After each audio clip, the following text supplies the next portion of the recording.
ClancyPasta presents My Neighbor Has Been Mowing His Lawn for 12 Hours Straight. Written by nslewis.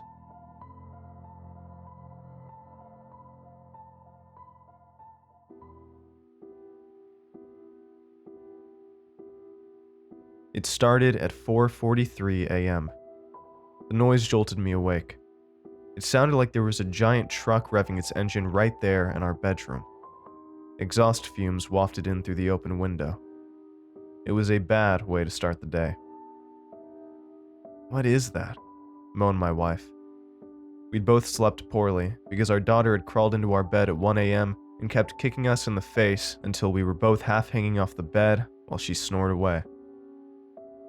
"Start of the apocalypse," I groaned. "Go back to sleep." "No way I can sleep through that racket," said Vanessa. She rolled out of bed and shut the window. That helped a little, but it still sounded like war out there. She pulled the curtains back and looked through the window.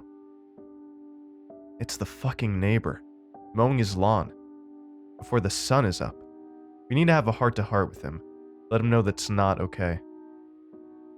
Keegan, our daughter, woke up crying. "Guess that's that," I muttered, getting out of bed myself. "I'll go talk to him after some coffee." "Bring me some too," said Vanessa. "Papa, bring me some Smarties," said Keegan. No Smarties for breakfast. Banana or toast, but not Smarties." "Fine," puffed Keegan. "Toast, cut into shapes." I sighed. This was really the last thing I wanted to be doing at 4:45 on a Saturday morning. Making coffee and cutting toast into animal shapes instead of drooling in my sleep and dreaming of a gentler world. I went into the kitchen and started the coffee and toast, and then looked out the living room window.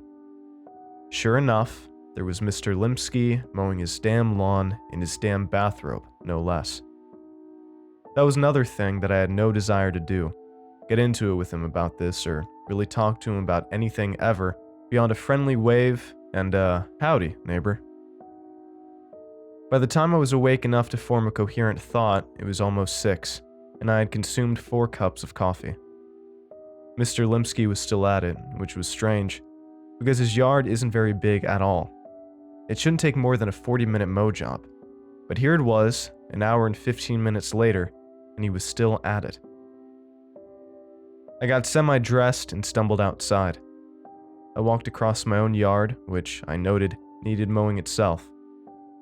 Maybe I'll tell him that if he mows my lawn and promises to never start so early again, I'll let it go. But I knew that I wouldn't do that. I was a coward.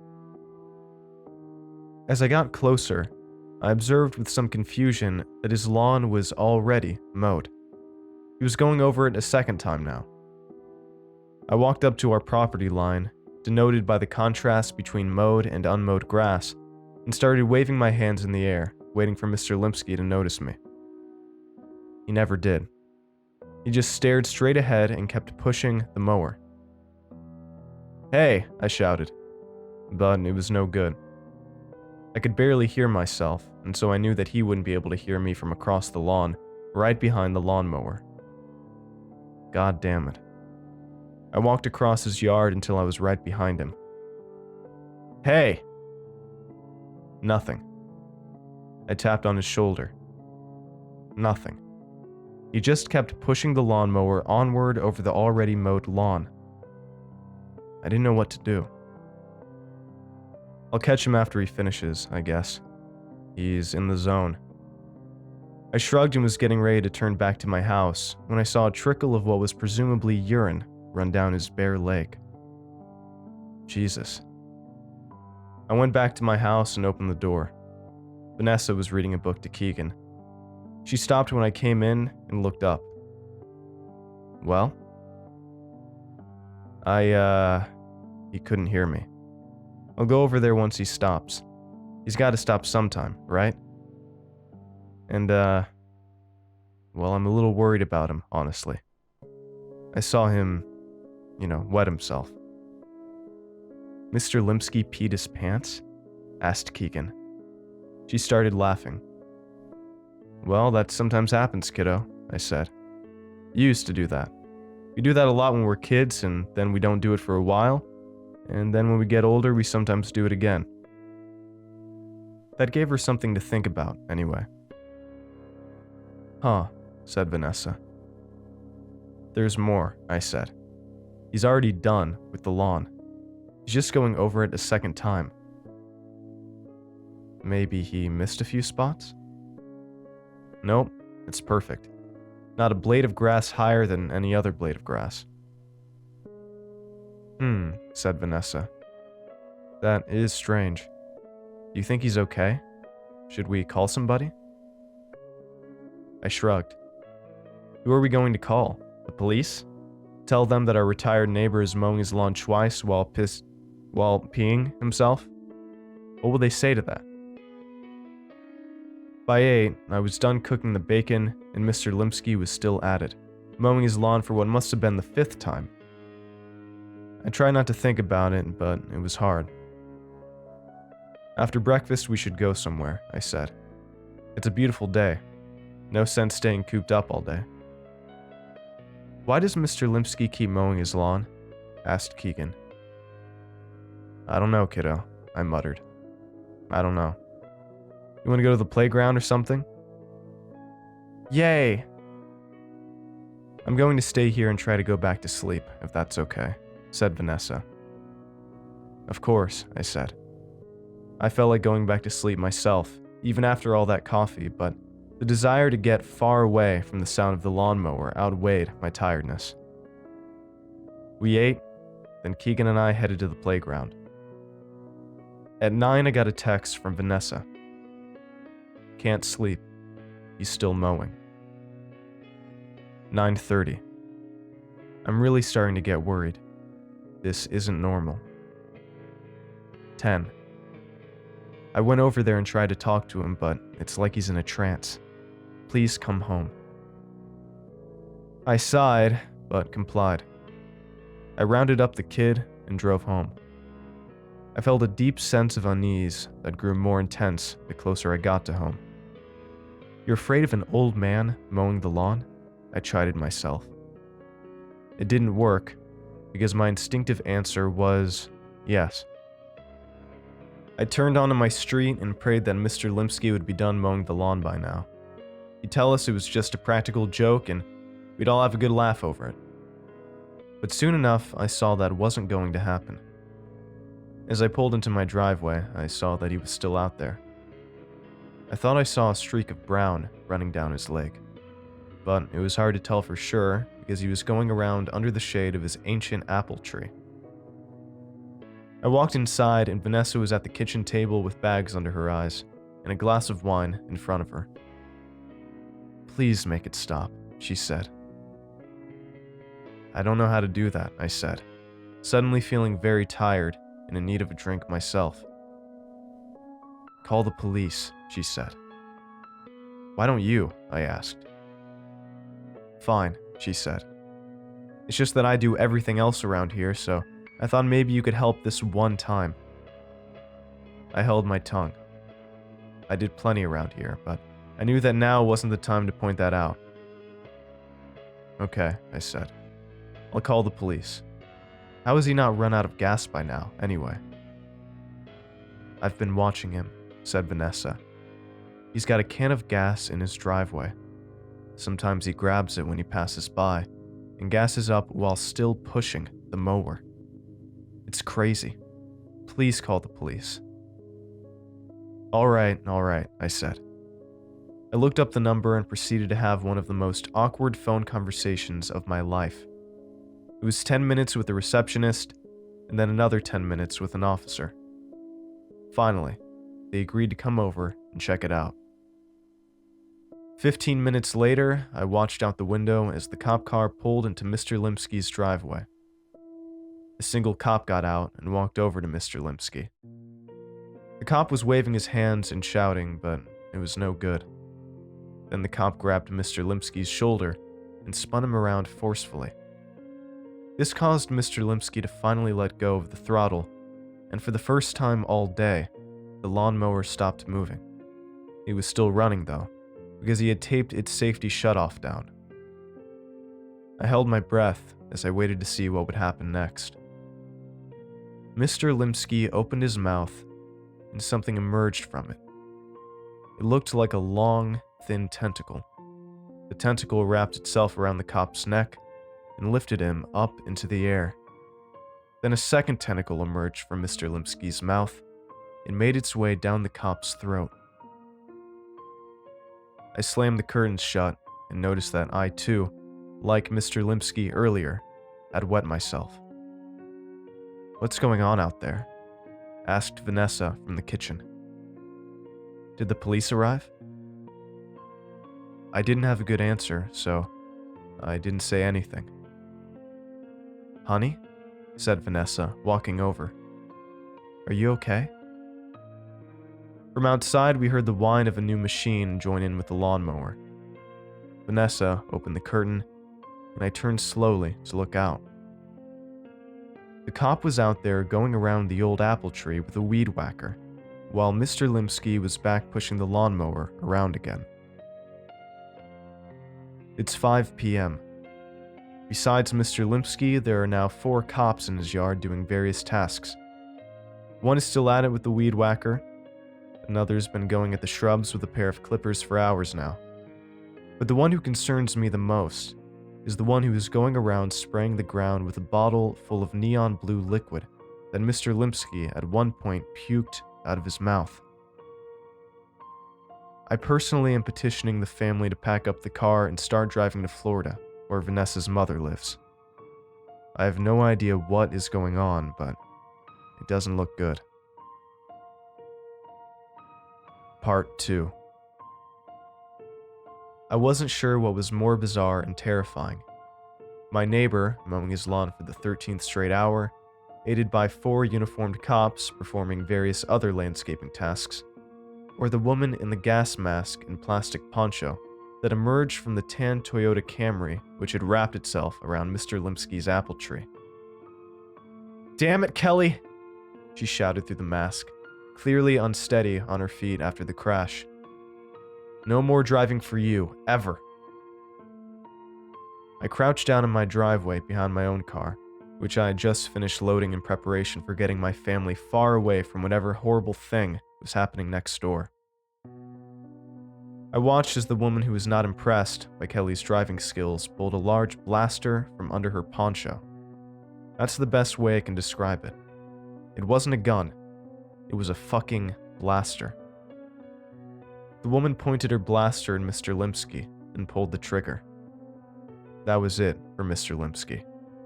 He exploded in a horrible mess of neon blue gore. A still writhing tentacle flew through the air and slapped against the windshield of the Camry. I saw the wipers go on in an effort to clear the thing away. I turned and saw my wife looking out the window of our house in horrified amazement. She had her hand over our daughter's eyes. Keegan was prying away at Vanessa's fingers in order to get a look at the excitement. Me? I'd had enough excitement for the day. I had no idea who the blaster woman was, but I knew that she had a blaster, and I struggled to come up with some way to get my family out of there without drawing anybody's attention. The woman turned her blaster to each of the 4 cops in turn and quickly reduced them into 4 gooey globs of neon blue slime. If I can just get back inside without her noticing me, we can slip out the back and Uber it out of Dodge. Doesn't matter where, just somewhere far away. "You!" shouted the woman. Her poncho was absolutely drenched with the insides of the things she'd just blown apart. "Hiding behind your car. Stand up slowly." Shit. I stood up with my hands in the air. "Please don't blast me," I said. "I'm not one of them, I swear." "We'll see about that," she said. "Meanwhile, your neighbor, Mr. Limsky. He lived alone, yes?" "That's right," I said. "His wife died last year. Poor guy." I looked over at the puddle of strange gore that used to be Mr. Limsky. Poor guy, indeed. Here's what's going to happen. I'm going to go inside Mr. Limsky's house and get cleaned up. You're going to go inside your house and wait there for us. If you try anything smart, I promise you that you'll end up like your neighbor here. Not a pretty sight, you agree? I took one more look, fought back the urge to puke, and nodded my head in earnest agreement. Same goes for your family. I see them through the window. Got it? Inside, now. I didn't need any more encouragement. I ran back inside my house, back to Vanessa and Keegan. Who is that? Asked Vanessa. What's going on? You think I know? I snapped. Then I sighed. I don't, but I think maybe she's a good guy. I mean, she blasted those things out there. What if Mr. Limsky was the good guy? Asked Keegan. What if there are no good guys? Asked Vanessa. I don't know, I said. I don't know, but I think we have to take that chance. If she's a bad guy, then then it's bad no matter what we do, I think. So I think we just have to think positively about this and hope that she's a good guy. Think positively, said Vanessa. Think positively? How about we think about survival? I gritted my teeth. That's what I'm saying, dear. I think that our best chance at survival is to stay put and talk things over nicely with the lady in the gas mask. What's survival? Asked Keegan. It's what we're all trying to do, kiddo, I explained. On a day-to-day basis, and none of us will finally pull it off. What? It means trying not to die, I said. Are we going to die? Someday, kiddo. Someday a long, long time from now. I wasn't sure about that, of course, but what else could I say? Hey, you want to watch Tumbleleaf? Fig the Fox? Okay, said Keegan, and got an episode going, and then went into the kitchen where Vanessa was pacing around in a circle. Are you sure about this? She asked. Waiting here for them to come to us? No, I said. Okay, she said. I trust you, and I love you. I love you too, I said. We waited. 20 minutes later, I saw them approaching my house. There were 2 women and 1 man, each wearing a gas mask. The woman in front was still carrying her blaster, but she had cleaned all of the blue substance off of her and was wearing some of Mr. Limsky's clothes. I met them at the door. Did any of you come into contact with any of them? Asked the woman in front. No, I said. It was a lie. I'd come up behind Mr. Limsky and tapped him on the shoulder. Vanessa had also approached him. What is this about? Kelly, said the blaster lady to the woman behind her. Test him. This Kelly pulled a large syringe out of her backpack and took a step toward me. Now wait a fucking minute here, I said. You're not going to stick me with that needle until you tell me why I should let you. What is going on? You can submit to the test, said Blaster Lady. Or we can presume that you have the virus and terminate you. Well, then I'll submit to the damn test, I said, rolling up my sleeve and offering out my arm. Not there, said Kelly, a second before she jammed the syringe into the side of my head. Fuck, that hurts. Kelly pulled the needle out. Then she went into her backpack again and brought out a test tube filled with a green liquid. She unscrewed the tube and shot some of my brain juice into it. Then she put the lid back on, shook it, and held it up to the light. He's clear, said Kelly. Now for his family, said Blaster Lady. I watched in helpless horror as Kelly jammed a giant needle into first my wife's head, and then my daughter's head. Keegan couldn't stop crying, and it made me sick to my stomach. "They're all clear," said Kelly. "We're clear," I said. "Now do you want to tell us just what the fuck is going on? Let's start with who the hell you all are." "I'm Kelly Raymond," said the one with the needle. "My boyfriend got turned into a zombie.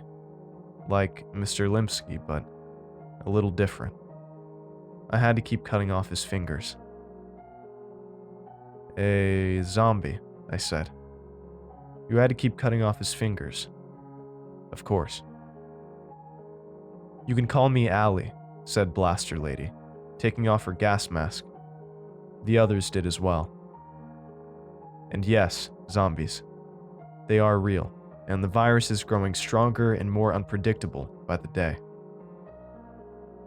"Okay," I said. "Zombies."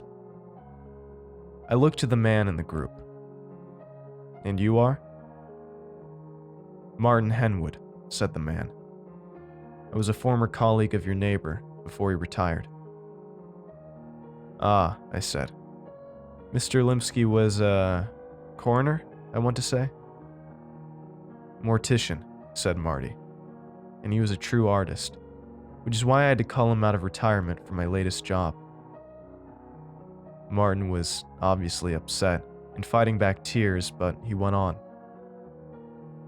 "A body came in for burial. The dead woman had apparently murdered her boyfriend in a particularly brutal way. There were rumors that the necklace she still wore, even after her supposed autopsy, was cursed.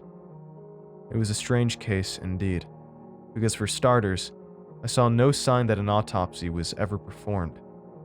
I suspected that the medical examiner had gotten spooked by the rumors and had opted to rule the death a suicide without actually cutting into the body. Then too, as I looked over her, I saw that the necklace had no clasp. There was no way to get it off without cutting it off. I had the worst headache of my life, but I tried to stay focused. Let me guess. The necklace made her a zombie? "We think that's the case," said Allie. "Tell him what happened next, Martin." Martin cleared his throat. "Well, I thought the whole matter was nonsense. A cursed necklace? I'm a man of science, not superstition. Or I was. When I started the embalming process, that's when I began to think twice. What came out of the body was not any kind of blood that I have ever seen in my 25 years of experience. It was... I finished up for him. Neon blue." "Just so," said Martin. "And that's when I called Chuck Limsky. He had never encountered anything like that before either, and in fact didn't believe me. He wanted to see for himself. So he came over, and I showed him the body. Like me, he was both fascinated and baffled. He wanted to spend some time with the body, so I left to get us sandwiches. When I got back, Chuck was standing in the morgue, dripping with blue slime, and the body was gone." "What happened?" I asked. It exploded," he said. "The body just exploded. I have to go home and clean up, but I'll be right back. I've never seen anything like this." He left, and that was the last I saw of him, until... Martin trailed off and broke down into sobs. "We caught up with Martin shortly after," said Allie. "We had heard about the case of the necklace girl and thought it smelled strongly of zombie. Martin told us what had happened and brought us to Mr. Limsky's house. And now here we are in your living room." "What about the necklace?" I asked, fighting back the thousands of thoughts fighting for control of my mind. "Where did it come from? How does it turn you into a zombie?" "That's one of the things we're going to find out," said Allie. "We have it with us and are going to run it through a variety of tests. Typically, the virus is spread in the usual ways, like somebody coughing on you or exploding on you. The necklace is a new development. We are seeing a lot of new developments. We have been dealing with the basic zombie virus for some time now, and containing it well, but now things have changed. Our ultimate goal is to find a vaccine for the new super strains, but first we need to fully understand what we're up against. I looked over to the couch across the room, where Keegan was sitting on Vanessa's lap, still watching Fig the Fox. Vanessa was listening intently to our hushed talk, and I could see the terror etched into her face. I'm sure it was etched into mine as well. "It's not safe for you here anymore," said Allie. "The people I work with, used to work with. Yes, they are concerned about the zombies, but they are just as concerned with people finding out about the zombies. They are ruthless and will be here within a day or so. Besides, we need a new ride since Kelly wrecked our car. She is never allowed to drive again. I happen to notice that you have a nice roomy SUV out there. That could fit us all. And it will. We'll rest up for a few hours, then we'll torch Mr. Limsky's property. Then we hit the road. It's up to you. Come with us, or stay behind for them to find you." "All right," I said. "Let me talk it over with my wife." We're on the road now. Allie's driving. I'm obviously not going to say where we're going. I just wanted to let everyone know that the zombie apocalypse is coming if we don't get there in time.